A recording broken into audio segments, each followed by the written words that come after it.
Here we go then. Oh, Templar Assassin. The TASF matchup that we've seen one time before in this tournament. I believe Optic picked it up for CC&C. Yep. Can really punish this lane, reaching back into the SCCC old tool bag right there. That's cool. Okay. Interesting draft. Did that go the way you thought it would, Jack? Or was that a bit wilder? I think they pretty much stayed in bounds for this first draft. I'm sure they prepared a lot of these answers. I was going to say it's quite mental as well, wasn't it, through that? Cap, prediction time. Who are you going with? I like the Templar Assassin pickup. It gives them a nice roach-taking hero, and I think that's pretty important because they're going to take the tempo of this game, I think, early. With the Chen pickup, with the Omni Knight Razor combination is difficult to deal with. I like it. I think VGJ.Thunder may have a hard time keeping up. Newbee for you. Yeah. Jack. Yeah, I think until proven otherwise, Newbee are still the kings of China. I think they're just a very stable team, and they'll execute a little bit better than VGJ. We saw some plays of impatience yesterday that might come back to hurt them if they do anything like that in this game. So until proven otherwise, I'm going to go with Newbee for game one. Okay. Newbee from both of our analysts. Of course, it's down to the players in game number one as we head into our first semi-final of the day. Both these teams searching for a place in the grand final and for a shot at being the first ever Chinese team to win a major. Long road still ahead of both, but it starts right now with game one.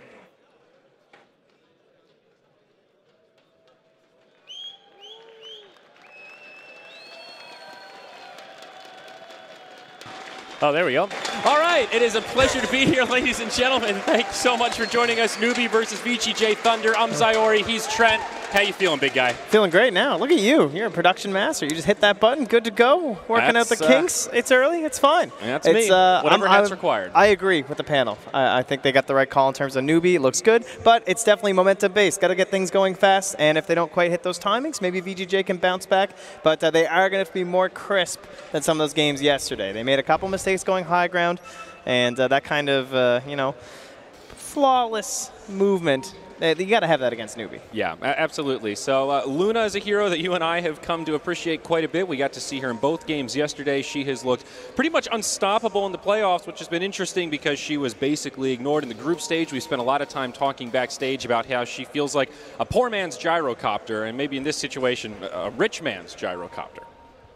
Yeah, well, Sylar, he lost out on his Lycan possibilities, so I guess we're going with the old Luna. And Fade going to be roaming around this map quite a bit here on the Bounty Hunter. He's going to be providing that vision for the Shadow Fiend to just like keep up with people through the fog, chasing them through trees, the movement speed for the whole team to catch up, and then of course the big one will be scouting for glimpses to make easier plays here for DDC as he battles up, driving KP out of this one bounty room. Yeah, it looks like KP is going to be pushed back, and it'll probably be one apiece. And yeah, it's an even split for the bounty rooms. I like this play from Fade.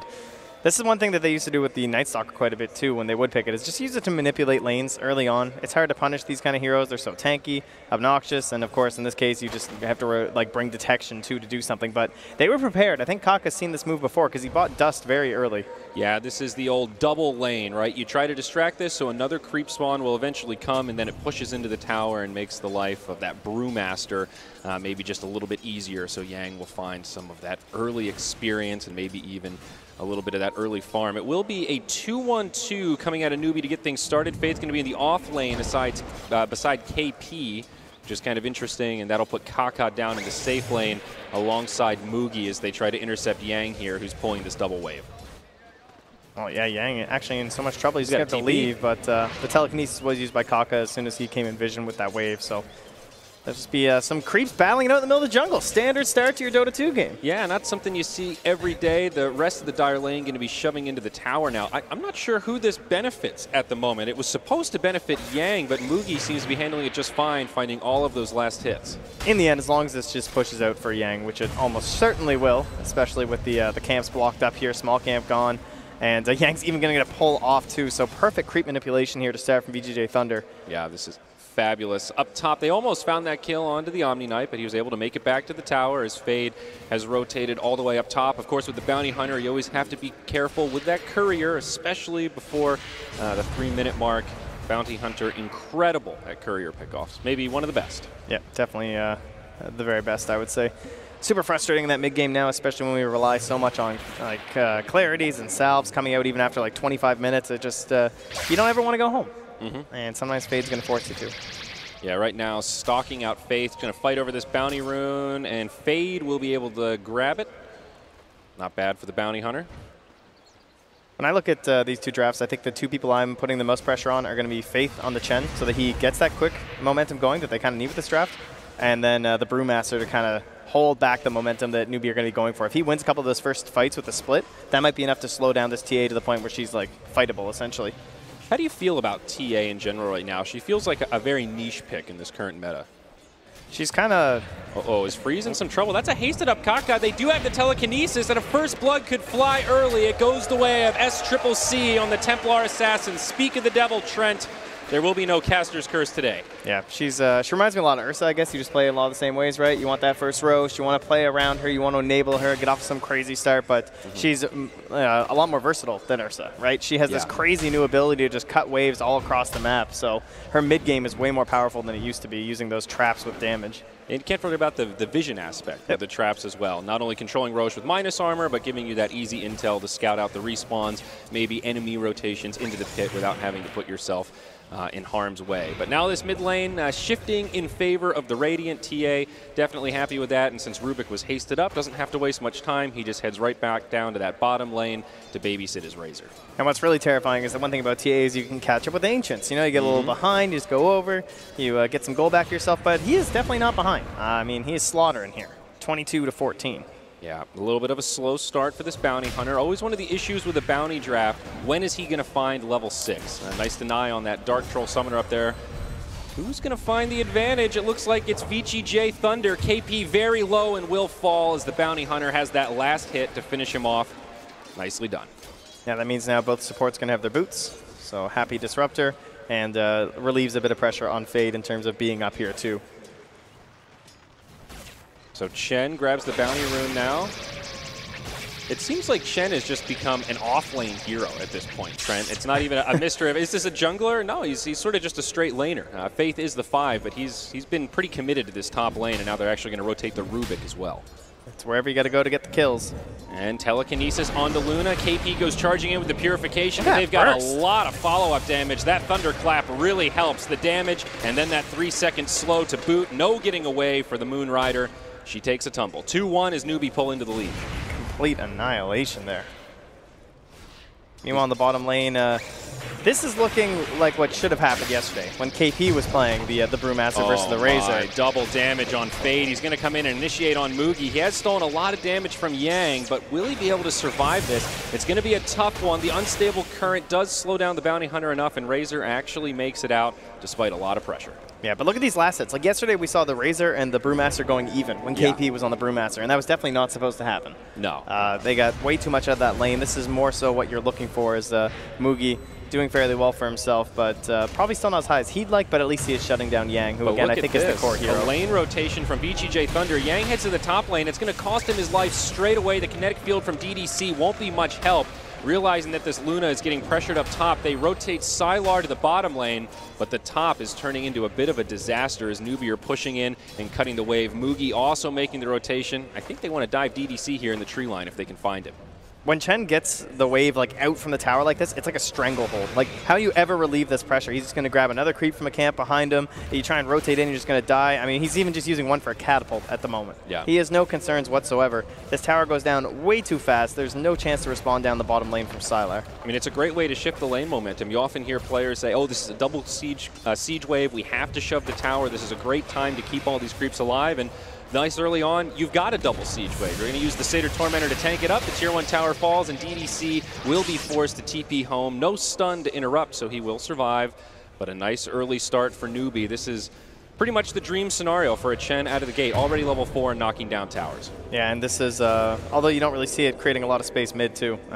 Freeze has been forced in the jungle. He's getting lots of last hits there with the neutral camps, but TA still just mid, pressuring and not really receiving any bounty hunter 8. Yeah, now Mugi kind of gets left behind. He does have some support though, taking a lot of damage. On the run will fall to Freeze as Kaka reinitiates. They might be able to get the counter kill on the Shadow Fiend. He's getting so low, and a few more auto attacks will find it. Now Kaka moving into the tree line, turns to drop the damage onto Fade, and he finds it first!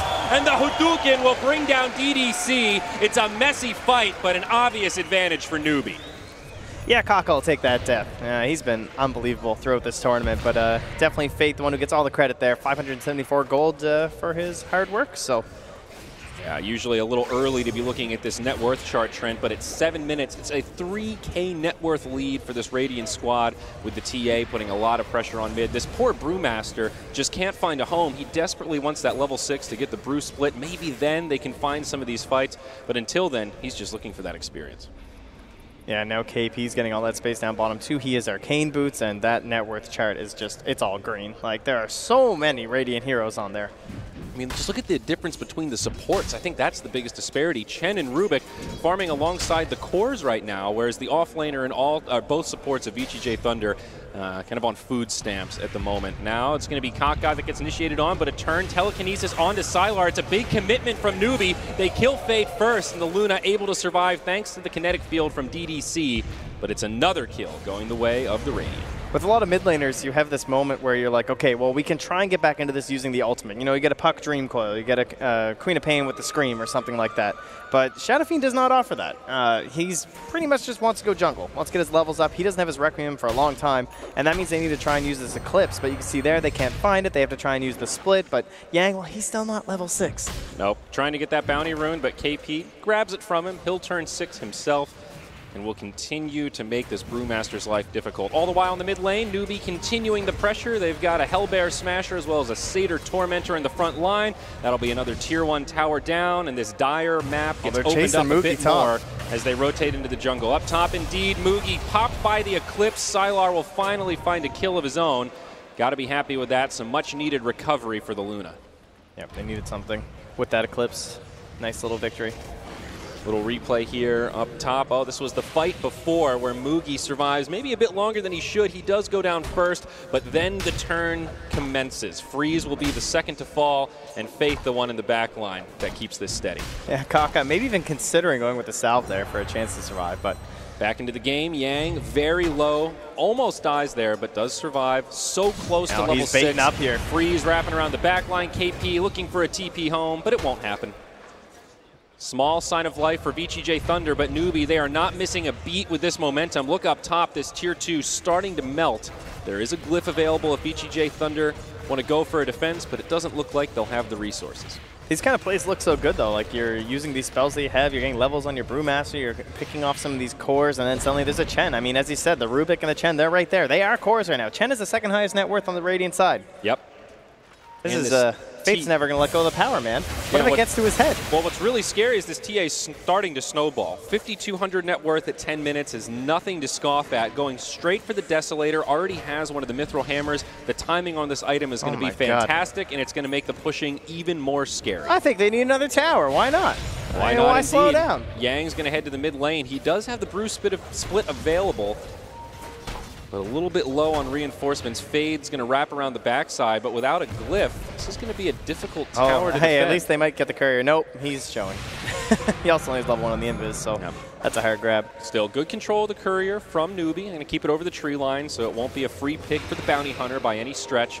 They'll stay grouped up as a 5-man bundle, and the death ball continues here, Mr. Trent Pax. Yeah, you know what feels awful when you're playing a bounty hunter? 5-man Dota. You know what? Eclipse isn't that great against 5-man Dota. Yeah. It's pretty rough.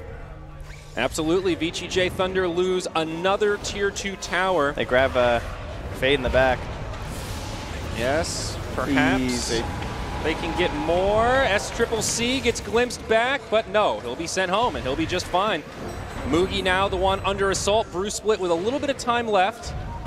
But Newbee are just fine. All 4 heroes very healthy. Oh, the chase after, too. They've used the split already, and they're just going to run down VGJ. You have Yang running low on options. He pops his stick charges, and it's a stolen split from the Rubik. Oh, that's a misplay, and now that Shadow Fiend caught by the Cyclone. It'll be the end of Freeze, and they set up a double for the Templar Assassin.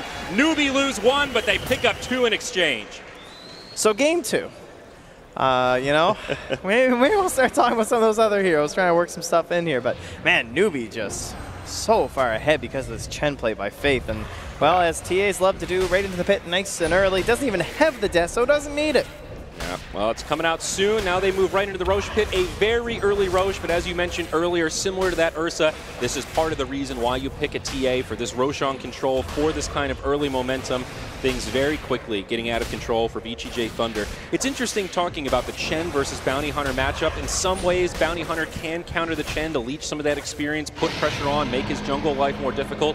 But as you mentioned, there is one thing that Bounty Hunter absolutely doesn't want to play against pre-level 6, and that is 5-man Dota. Yeah, and Chen has changed so much, too. Like, Chen is just, he doesn't go to the jungle. What's a jungle? I mean, those things are worthless now anyway. I'm just going to go sit in lane. I'd rather punish my enemy carry than just try and get a little bit more gold on myself. I'll farm heroes instead of neutral creeps, and that's what Faith has done, although mostly it's towers for him. So I want to ask you about this item build on the Rubik. Often you'll see mobility tools get prioritized, Blink Dagger, Force Staff, Glimmer Cape.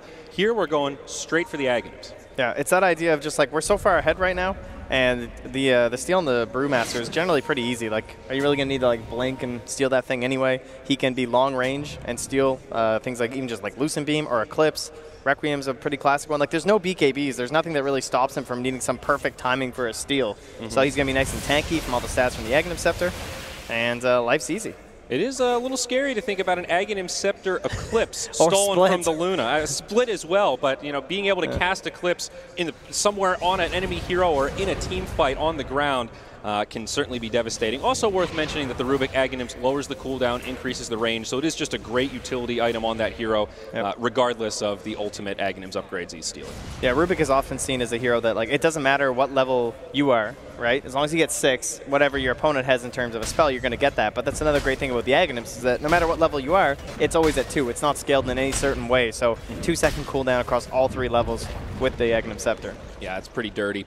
Bottom tier 1 tower falls, and that means 1 outer tower remains for VGJ.Thunder. It's going to be that bottom tier 2, and it might be the next one turned to rubble. It doesn't look like VGJ have the resources to mount a defense here, just desperately trying to use this time to farm up a little bit of core items. They've got a Drum of Endurance on the Shadow Fiend, a Mask of Madness on the Luna. Slow and steady, but Newbee are just unrelenting in their pressure, and this will be the end of that bottom tier 2 as SCCC now has the Desolator on the just splitting TA. Already. Heading on, everybody home. Hello. You guys feel like defending. Storm Panda right on your TP.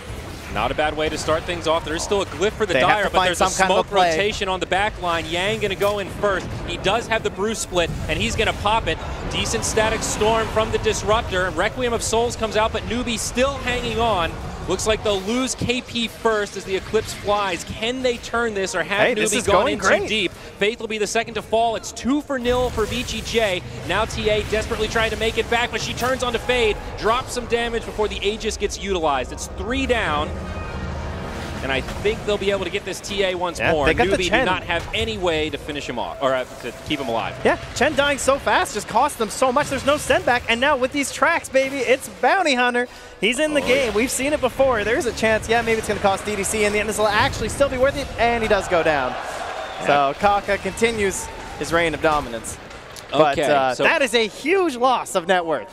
That's like 4K. Yes, and this is, so now that Bounty Hunter's level 6, this could be the beginning of the turn for this Dire squad, and that is the trouble when you run this early momentum type draft. That lead that Newbee has right now is pretty much exclusively from tower gold. So once VGJ start to get a little more map control and knock down those towers, this game could level out surprisingly fast. You know, when you go through that crazy circumstance of like, what needs to happen for VGJ to get back in this game here, Mr. Co-caster, sir? Yep. But that was pretty much it. They had to do some crazy smoke wraparound, and maybe just not expected from Newbee, catch the right hero, get the Chen before any of the sendbacks, get the Omni Knight the next. Like, they hit them in that perfect order of the heroes that just couldn't save the TA. And that's absolutely key. Newbee have a lot of sustainability. Purifications, the Hand of God. Looks like Hand of God was able to be used in that fight, but the Omni Knight had the GA, didn't use it.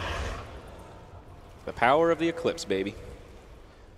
But all those things said, Trent, things still feel pretty okay for Newbee. Their item progression is great. They've got 2 Hood of Defiances, so still very beefy. The Aghanim Scepter for the Rubik is strikingly close. I mean, we're 16 minutes in, and he's only 1 piece away. Yeah, now they move into like a different step of the game, though, for VGJ.Thunder. This is we have pushed outside of our base. Yes, we have no towers, but if we can get some wave manipulation going, we have our little scout here in Fade. He can watch the movements of Newbee, and there might be enough for us to dance around Newbee and try and get into these BKBs for the Shadow Fiend, something that he can actually fight after this Eul's Scepter. Yeah.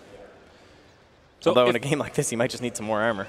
If VGJ.Thunder are able to hold on here, Trent, who do you feel like has the mid-game advantage and then maybe more importantly the late-game advantage? I feel like Luna in that regard is kind of queen of the castle. However, her big beefy ancient stack has just been stolen by Newbee, so that will slow her down. Oh yeah, that is pretty rough. But SCCC actually another one. Okay. But there's your little snipe there from Fade. Very nice. That will happen, but small pick-me-up. I'd favor VGJ.Thunder a little bit in terms of lineups, but here we go again on the Moogie. Initiated on, Static Storm to follow up, but this time the Omni Knight able to heal him. They use the Cyclone, and Eclipse doesn't really do a hell of a lot. Oh, KP's send back from Chen, but now KP in a lot of trouble. Repel, GA, and now the TP home, he makes it. It's tight, but he gets out. Chen, however, not going to be so lucky. And now on the other side, Newbee are the ones that have re-initiated. The Requiem comes out. Kaka and SCCC fall, but Freeze has to pay with his life. They isolate Faith, and again, it's a good fight for VGJ.Thunder. The track gold adding up as they catch a glimpse onto Moogie. Oh, this Razor falls next, and it's Sylar with a double. The lead that Newbee had has since evaporated, and VGJ have leveled it out. We were talking about VGJ.Thunder. They're the ones who were supposed to make mistakes going high ground. They were the ones who were supposed to get impatient. You know, that's what we saw yesterday, but it was definitely Newbee. They threw that earlier lead, the 4K, and now a second engagement here, just well taken in this instance by VGJ.Thunder. Quick initiation coming in from Yang. Honestly, Trent, it feels like both of these fights have been on the backside of DDC. The Static Storm kinetic fields have been on point in every single fight. It's a really chaotic fight, but again, isolating that Omni Knight the way they did is part of what allowed them to do this. Yeah, and then as well as like Faith too. Like he had like some of the sendbacks, but then they just kind of came back in, right? Like Razor returned. Well, that's the thing. You save the Omni Knight with the sendback, but your Omni's still out of the fight. So is it really a victory? Well, for now they'll just continue the same kind of posturing. Basically, everyone in the same spots. Yang down bottom. Fade running through the jungle to kind of give like a buffer. He's the vanguard for this Brewmaster, and Sylar's going to come down here and try and hope someone responds and get a kill, but with no one there, they just show up, and he wants the tower last hit, but Yang snags it first. A couple of big items now have been completed for VGJ.Thunder off of these successful team fights. Full Hurricane Pike done on Sylar, Blink Dagger up on Yang's Brewmaster, and also the Mechanism on Fade's Bounty Hunter. So some really key team fight items now coming out, and defending high ground maybe a little bit easier for this Dire squad, if that's even the case. Yeah, as Newbee, of course, they are playing TA. They want Roche, so no big plans until then. And we'll see what that timer looks like in about 40 seconds. So still some time to spare before Roshan comes back into question. One thing their lineup is missing is that pick-off potential as well. You know, the offlane Omni Knight, and then your position 4 is this Chen. Like, how is DDC allowed to just stand up here and farm waves? Like, he's the only person keeping that top wave out. He's just constantly there, and no one can punish him because they don't have any, like, real range of initiation. I really think DDC is just showing us the power of the Disruptor, because you look at that net worth breakdown, he is lowest by far. Half of the net worth of the 9th farmer, which is Chen, yet still having an insane impact in these team fights. Well, Scan catches a Bounty Hunter. They might think it's the entirety of VGJ smoke, though, and Moogie the only one who's really in a dangerous position. Yeah, that assumption not entirely wrong. All of VGJ.Thunder looking for a gank in enemy territory, but Newbee will spread out. Moogie going to head up to the top lane to join Kaka. Still potentially could get picked off here. They're going to bump into the Chen army, so maybe thinking this could be a tell as to where Newbee are lurking. Oh, they're going to see him TPing, though. And they've got the interrupt. There's the glimpse, the follow-up kinetic field, plenty of burst damage, and the Moogler gets finished off. He did buy out on his BKB, so not an absolutely massive loss for him, but another great grab for VGJ.Thunder. They assert more control over their own part of the map. Trent, it's absolutely huge. Thank you. BKB also on the way for the TA. Still has a bit of farming to do, but always a key timing, especially against this lineup of VGJ.Thunder. That Aghanim's only 100 gold away for Kaka. Oh, Freeze has gotten to his obnoxious point, though, right? The 40 movement speed. You're trying to catch this damn Shadow Fiend, and he'll have that 10-second BKB as well, so Rubik going to feel relatively useless up against him.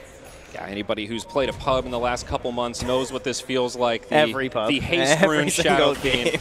I mean, people are doing it for good reason. It's very, very strong. It makes him hard to deal with, especially with that lack of catch, kind of like you were talking about. Pretty much unless Rubik is able to initiate with a telekinesis, and given that he doesn't even have a Blink Dagger, that's a tall order. Yeah, he does have an Aghanims, though. fully completed here. So kind of like another round of a advantage, I would say, for Newbee. Not quite the one they had before, but this makes a pretty big difference, obviously, if you can make those plays as Kaka. Yeah, it puts a lot of pressure on Sylar to make sure he uses Lucent Beam immediately after Eclipse. I think that is the big steal that could just decimate a team fight if Rubik uses it properly. Yeah, Static Storm and Split I think would be two of the huge ones too, right? Because if he steals Static Storm and gets that on top of the Shadow Fiend and he can't BKB or Yules, that fight's over. Doesn't matter what his net worth is. That's absolutely true. I guess I'm thinking it's a little bit easier for Disruptor to cover his bases after the Static Storm maybe than Luna, who's needs a target. But we'll see. I digress here as a smoke comes from Newbee. 3 of them in their own jungle looking for a gank onto Freeze. He'll TP home. He's going to get him. It'll be close, but there is a BKB and a Yule Scepter. Freeze will use the magic immunity. He's going to try to turn this. Gets off the Requiem. The all heal does top them off as the Death Requiem only tickles. Nice rotation from Newbee on that high prize target. Well, Fade is hoping that they spend their gold on something too, because he's trying to mirror their movements between the base and them, snipe that courier, but he won't be as lucky as usual. Once again, catching their movements though, so they're going to use that pressure in the bottom lane to force top. And Yang with the split. Don't really want to contest this unless you're at full capacity here as Newbee. I like this build coming out from Yang. Really nothing too surprising. Blink Dagger and then into the aura-based Brewmaster. Vladimir's offering and Assault Kuros going to be up after that. Roshan has respawned, by the way. Newbee with the trap in the pit. They see it straight away. They go in. Yeah. Oh, there's that courier. But VGJ.Thunder are right there. Whoa. Oh, that's huge. And the BKB pieces. Oh, you can't do that. You can't ferry a gem versus a bounty. Oh, he's going to have those wards. And now VGJ.Thunder, they are outside of the pit. They know exactly what's going on here, and they are ready to contest. Newbee could be in some trouble as Sylar pops the ultimate. DDC gets destroyed the other way, though. Oh, but you can see the power of these BKBs is not really there in this game, right? Like, this is why you need a Vlad's and an AC. It's so much physical damage from the side of Newbee. Sylar just has to run. Yeah, that was the stolen Eclipse from the Rubik, and now this Brewmaster going to be the one that gets left behind as his Earth Panda and he turns gets into the a real split panda. With the Aghanims. This is incredible for Kaka. You can't fight this. I mean, this is the thing that could send them high ground again. Absolutely. Now, this is not only Aegis, but remember, it's cheese to boot. So who's going to grab what? Aegis goes to the TA, and it'll be Mugi on the Razor that'll grab that yummy cheese. Okay. Very difficult to see the graphics on that Lucent Beam as well. When both of them are flying, it's just a flurry of golden beams all over the screen. But well played by Kaka there to isolate the Disruptor before he could get off the Static Storm. And Kaka, well, he's just walking in. Not going to split quite as early this time. He's not losing it like he was the previous time. Yep, there's the Dire Glyph. They do have a buyback on the Brew, but of course no split, does not want to use it. Kaka in a very aggressive position. They just blink right in on the DDC. He's got the Ghost Scepter, and that buys him some time against the TA, but now the push will commence. Tier 3 tower down bottom, gets finished off, glimpse back onto KP, Static Storm, Kinetic Field, but he will survive through it. The stolen Brew split from Rubik also helping things out as VGJ.Thunder desperately trying to hang on. Exposed Barracks starting to take some damage. Requiem comes with the BKB, but Freeze, he's getting low and he's relegated back to the well. Now Sylar BKB on, tries to bring down Kaka, but a GA at the last second. They send back Kaka. He stays alive, and now Newbee need to make the retreat. An incredible play from the Omni Knight, but another glimpse will pull back Faith and secure a kill for VGJ.Thunder. Oh, they're all tracked up here. The BKB from Mugi, the cheese, but also the Guardian Greaves from VGJ. They will finish off Razor, secure the high ground defense, and now they want more. SCCC able to blink home.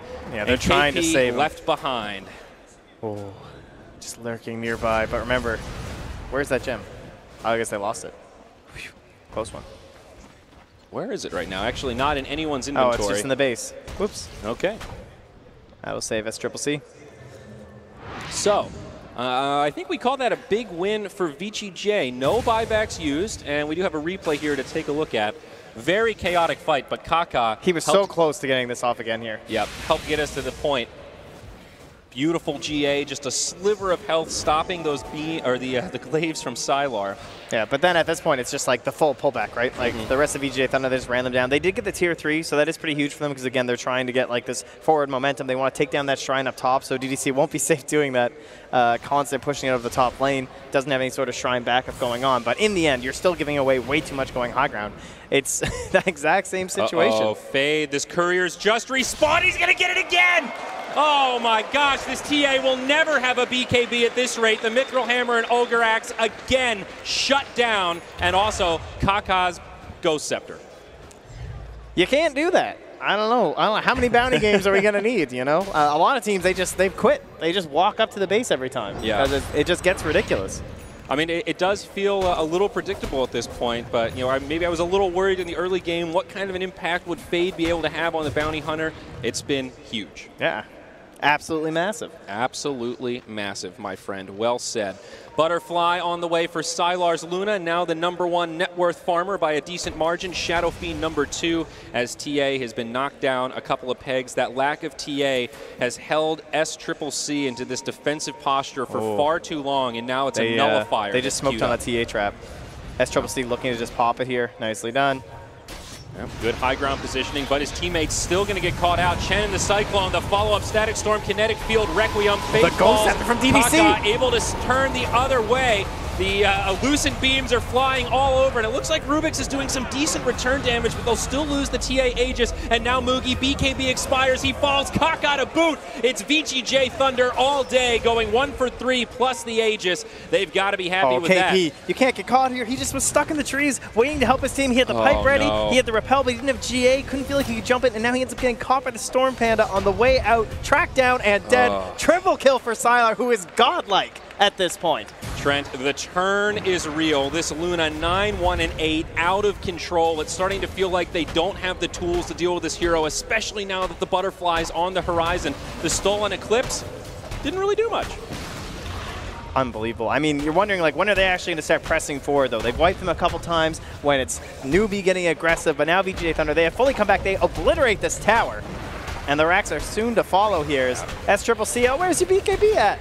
Where'd it go? Gonna have to wait another 50 seconds for that one to come back. Mid lane of Barracks fall. There are tier 2s in top and bottom, so Newbee will be safe in that regard. VGJ won't be able to get much more, but at 28 minutes, got to be happy with a lane of Barracks, and also this opens up that Shrine goal. Well, back we go to the old Roche game then. Unlikely we'll get much more push. We could see VGJ.Thunder kind of close out that Shrine inside the Radiant bottom jungle and then push in through that tier 2, try and open up the map just a little bit more for themselves, but they are certainly feeling quite good about this game as the Butterfly now comes out here, and that is going to change up the build here for SCCC, no longer eyeing up the Nullifier. And it's absolutely the right call. The Nullifier would be nice. It's absolutely a fabulous item, but the MKB just seems required, or else this Luna will be unkillable. Yeah, and Freeze, we talked about all the physical damage and needing a little bit more armor. He can't get all of that just from his little buddy Yang, who will have the AC now too, but picking up the Shiva's Guard as well. Just the whole team now benefiting so much from these auras. So look at this. In the base, SCCC says, Courier, just give me my damn BKB before you die again. He will finally have it and also grab that first Javelin. So a small pick-me-up for Newbee in the face of a massive gold deficit right now. VGJ headed up this mid lane, showing off this Butterfly of Sylar. They still need to take out these tier 2 towers, but they are hungry for a fight if they can find it. You can't understate this BKB, though. 10 seconds is very scary, I still think, for VGJ.Thunder, honestly. Shiva puts a lot of damage at the moment, but the Shiva's Guard might be enough just to quell that here. It's kind of an interesting play from Newbee. They, at fear of getting initiated on, smoke up behind the Razor, but then choose not to initiate as VGJ head for the Shrine. And I think they'll just rotate into this tier 2 down bottom. Unbelievable game. Can't believe they've come back after all that pressure early on from the Chen. But I guess that is the risk that we run these days in terms of comeback possibilities with gold and everything. If you do make those mistakes, even when you have such a huge advantage, you know, maybe you deserve to be punished a little bit. So yeah, I mean, it's one of the things that we come back to a lot. Knocking down the outer towers, a relatively easy endeavor, but breaking high ground is something different completely. And we saw in this game how difficult it can be, even when you have a big lead, when you've itemized appropriately for it. Look at that GPM differential, too. 698 at this point for Sylar. Woo! He's on fire, Trent. Yeah, Mugi's having a real rough go on the Razor here. Bottom lane, Shiva's Guard is up on the Shadow Fiend, so Freeze, very tanky, doing a lot of damage, and they're just going to head right up to this tier 3. There is no glyph available for Newbee. They do have a couple of buybacks. They're just going to try and split a bit here with SCCC. Razor and TA, the only two with buyback right now. Tier 3 falls. The push comes so fast from VGJ.Thunder. Top lane, SCCC just tickling that tower. The glyph comes out, Yeah, they're not going to get anyone for it either. Yeah, just going to leave that Storm Panda behind, no big deal. And now the TP's home. TA is going to be able to TP out. Oh, very clean here this time from VGJ.Thunder. The teams have switched. What happened? This is the exact opposite of what we were expecting in this one. 21,000 gold lead with 21 kills. That's a nice ratio. Yes, most definitely, my friend. But another big item, TA still with that 10-second BKB, now has the Monkey King bar, and once again, queues up that nullifier for the next big item. There is a possibility, just as Newbee made that misstep going high ground, VGJ.Thunder could get hyper-aggressive in this next push. They could maybe dive past the tier 4s.